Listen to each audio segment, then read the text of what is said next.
$45 billion in profits. So one of my very important goals as president is to have us join the rest of the industrialized world, guarantee health care to all people, control prescription drug costs, and the best way to do that is through a Medicare for all single-payer program.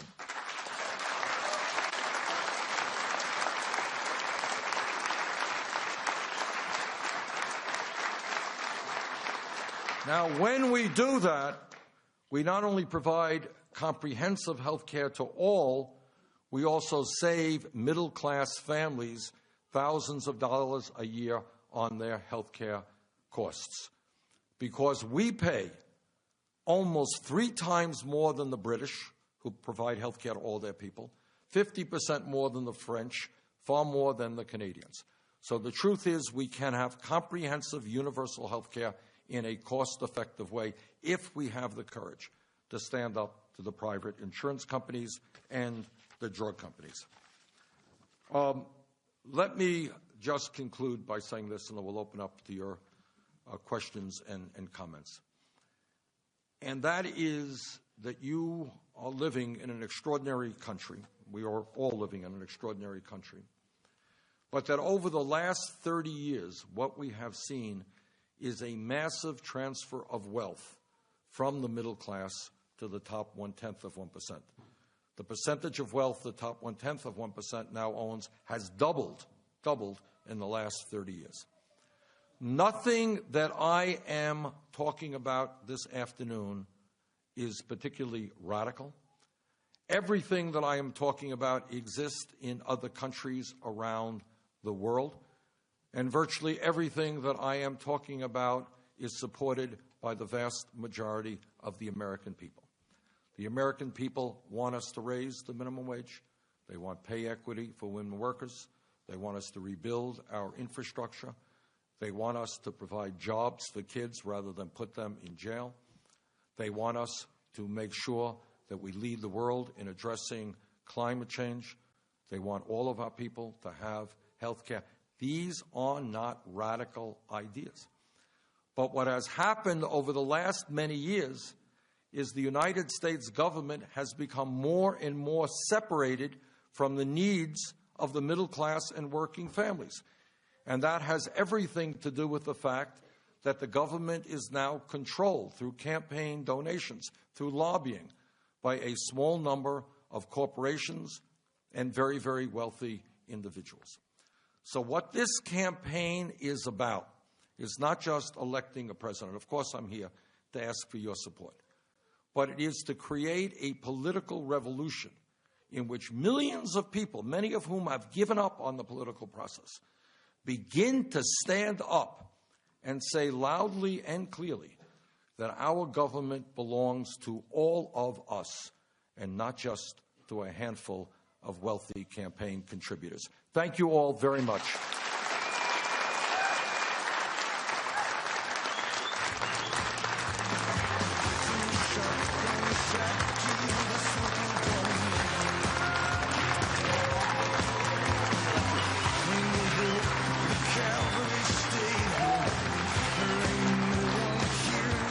Okay. We have time for some questions or comments. I think we have a few microphones. Do I see a couple of mics?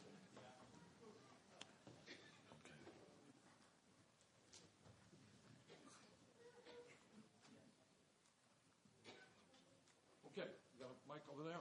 Yes, ma'am. Please. What are your feelings on the Trans-Pacific Partnership?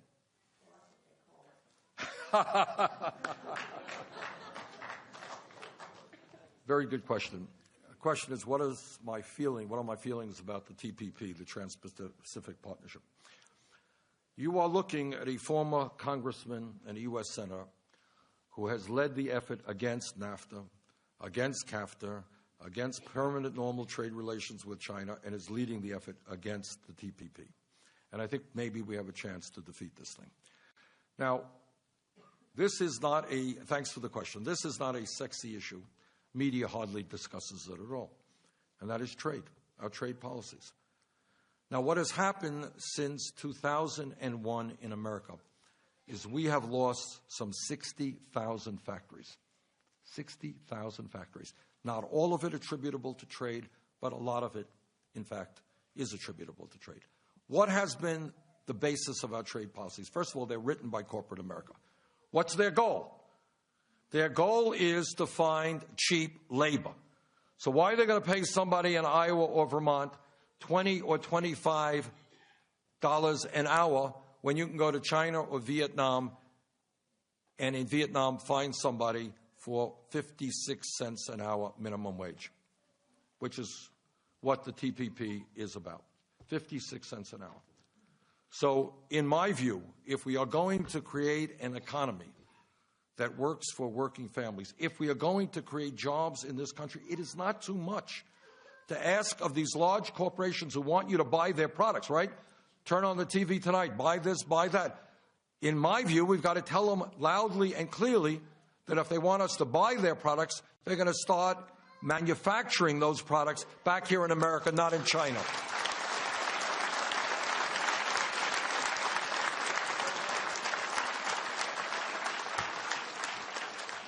So count me in as somebody who will reform in a very significant way our trade policies. Other questions? Where's the mic? Okay, I think you got the hand right back there. I think that two of the biggest problems this country has faced in the last 15 years was the repeal of Glass-Steagall and going to war in Iraq. What is your position? Well, you know, campaigns are about, how we stand on the issues, how we vote and so forth. And you are looking at a candidate, which is very rare in this day and age. In all my political life, I've never run a negative political ad in my life. Never once.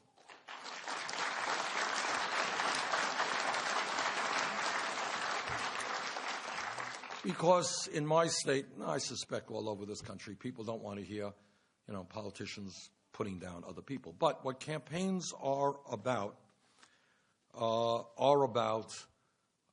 important issues.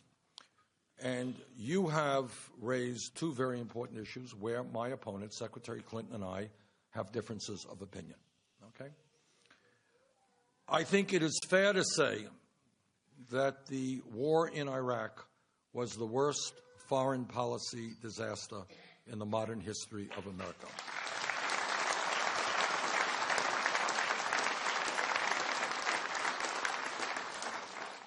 I listened very closely to what President Bush and Dick Cheney and Rumsfeld and others were saying, and I concluded, A, they were not telling the truth, and B, they were wrong. I voted against the war in Iraq.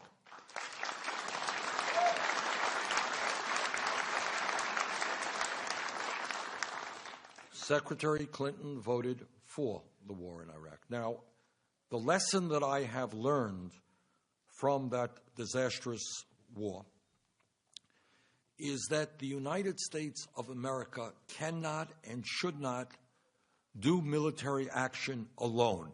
We need coalition. And in terms of ISIS, it seems to me that our goal should be to crush and destroy this barbaric organization. But we have got to do it in coalition with countries all over the world. I will do my best to make sure that our young men and women in the military do not get involved in a never-ending, perpetual war in the quagmire of the Middle East.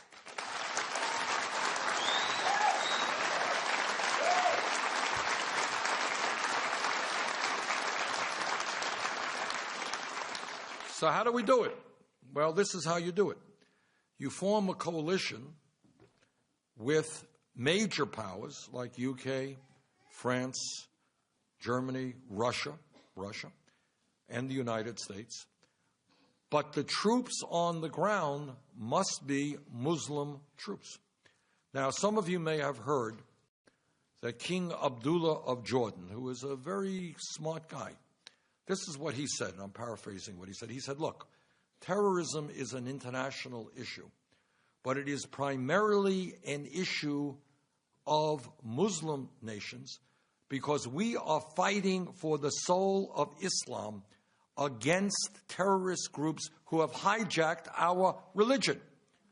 That's what he said. And he said, quite appropriately, that the ground troops must be Muslim troops because, among other things, that is exactly what ISIS wants, is to bring American troops there so they can tell the whole Muslim world, join us because we're taking on those terrible American Westerners. So what has to happen is a coalition has got to be developed, and on the ground, the troops must be Muslim. Now, here is some good news in what has been a very abysmal situation. As some of you may know, a couple of weeks ago, the Iraqi army, which has been a very poor fighting force, apparently has gotten their act together a little bit, and we hope that is sustained, and retook Ramadi from ISIS. This is a good step forward. And in fact, in the last year, ISIS has lost 40% of the territory in Iraq that they formerly controlled. So our job is to help with the training, is to help with air attacks, is to help with weaponry, but the ground troops, the boots on the ground, must be Muslim troops, and our job is to be supportive. So that's what I think.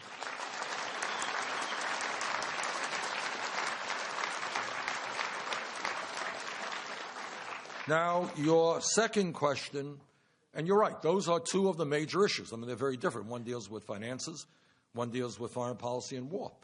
But you're right in saying that the deregulation of Wall Street and the ending of Glass-Steagall legislation, which was established in the 30s to prevent financial institutions from merging, from seeing investor banks merge with commercial banks, merge with insurance companies, that was repealed in the late 1990s. If you check the record, you will find that Bernie Sanders was a member of the House Banking Committee. I led the fight against deregulation.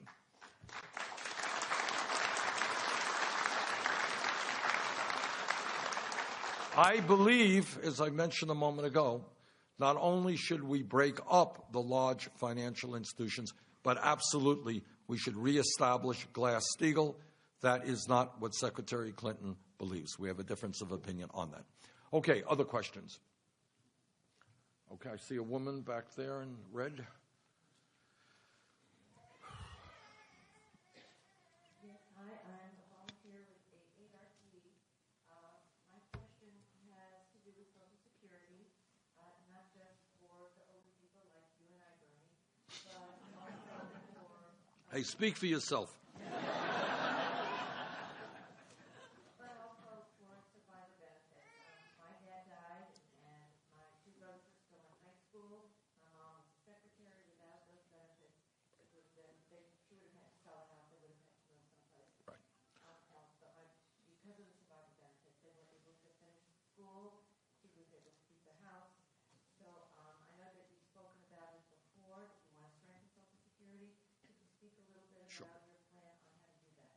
Thank you very much. You guys are asking, that's what is great about meetings like this, because you raise issues that media very often does not discuss at all.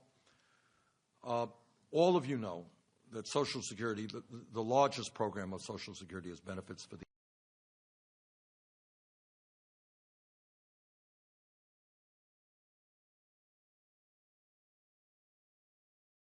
dies, and a mom is left with kids. How does she take care of the kids? Well, we have survivors' benefits.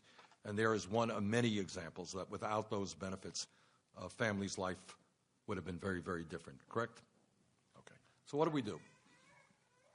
First thing we do is we combat misinformation. So very often you'll turn on the television and you will hear Republicans saying, Social Security is going broke. Going broke. It's not going to be there for the kids. It's not true. Social Security has $2.8 trillion in the trust fund, can pay out every benefit for the next 19 years. Social Security is not going broke. Second of all, Social Security is adding to the deficit. Well, we have a large deficit. Adding to the deficit, not true. As all of you know, Social Security is paid for through an independent tax, the payroll tax. Has nothing to do with the deficit. What do? What we do is combat those people who want to cut Social Security and programs for the disabled and for survivors' benefits. And what we do, in fact, is understand that when millions of our people are struggling to keep their heads above water when they are on Social Security, people trying to get by $12,000, $13,000, $14,000 a year, we expand benefits, not cut them.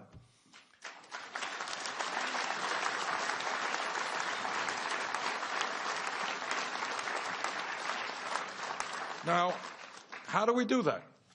Well, we do that by lifting the cap on taxable income. And that means that right now, the way the system is set up, somebody makes $5 million a year, contributes the same amount into Social Security as somebody making $118,000 a year. You lift that cap, you start at $250,000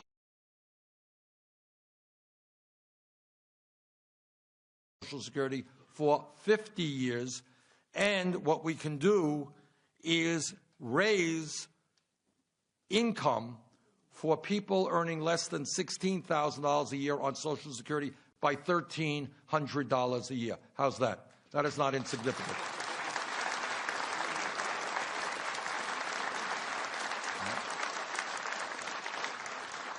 This is, ironically, again, another issue where Secretary Clinton and I disagree.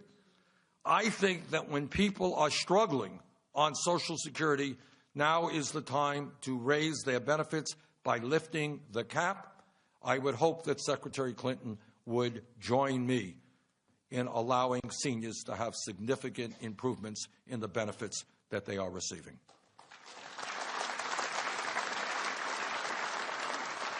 Okay, maybe two more questions if we can. You got somebody up on that side? Yes, Senator Sanders, thanks for coming out, asking the questions that should have been, answering questions that should have been asked a long time ago. And I want to thank you also for providing a union-made, made in the USA T-shirt.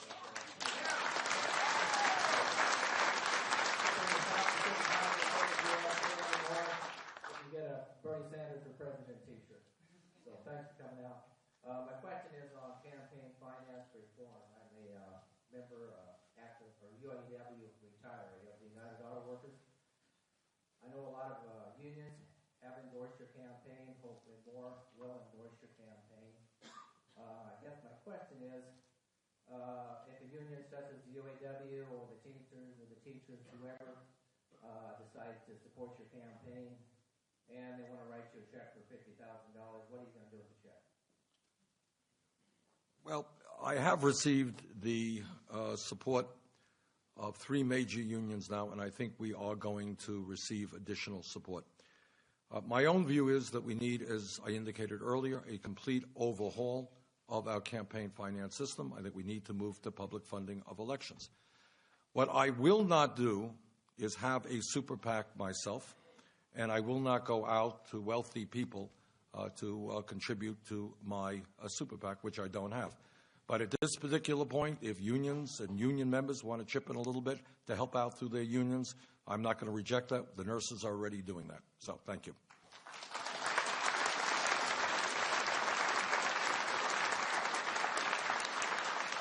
Okay, maybe one last question. Where is our mic?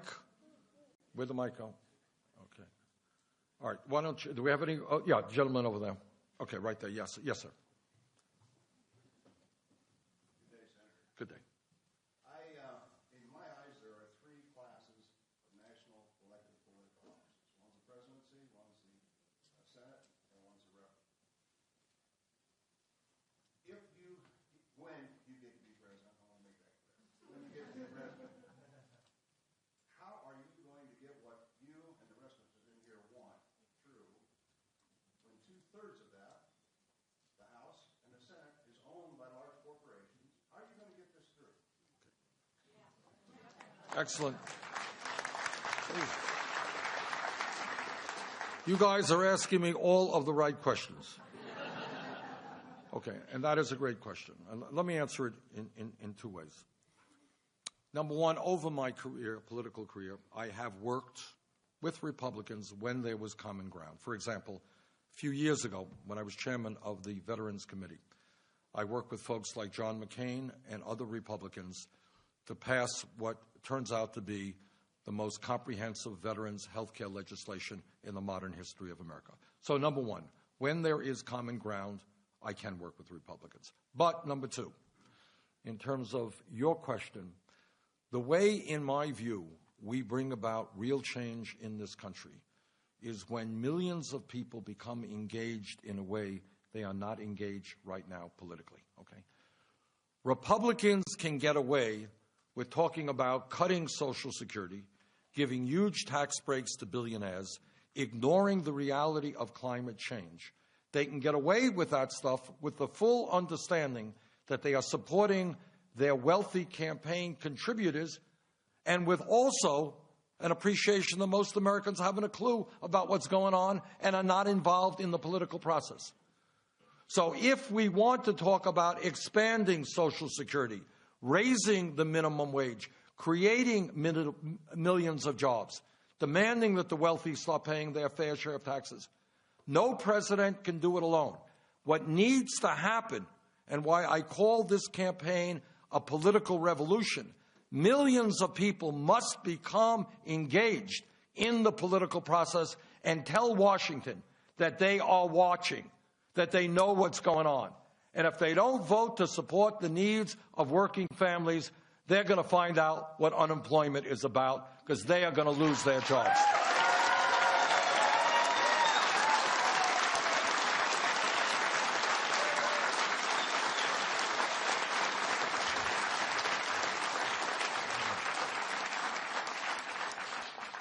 On the night of February 1st, the eyes of this country, and in fact a lot of the world, will be on your small state. And the issue here is whether Iowa will help us lead this country in a very new and different direction, whether the people participating in the Democratic caucus will be prepared to stand up and say loudly and clearly that establishment politics and establishment economics is just not working, that we need a political revolution, that we need not just to elect a new president, but we need to transform the United States of America. That is the issue that the good people of Iowa will be voting on February 1st. And on that ballot, on that caucus, I very much would appreciate your support. Thank you all very much.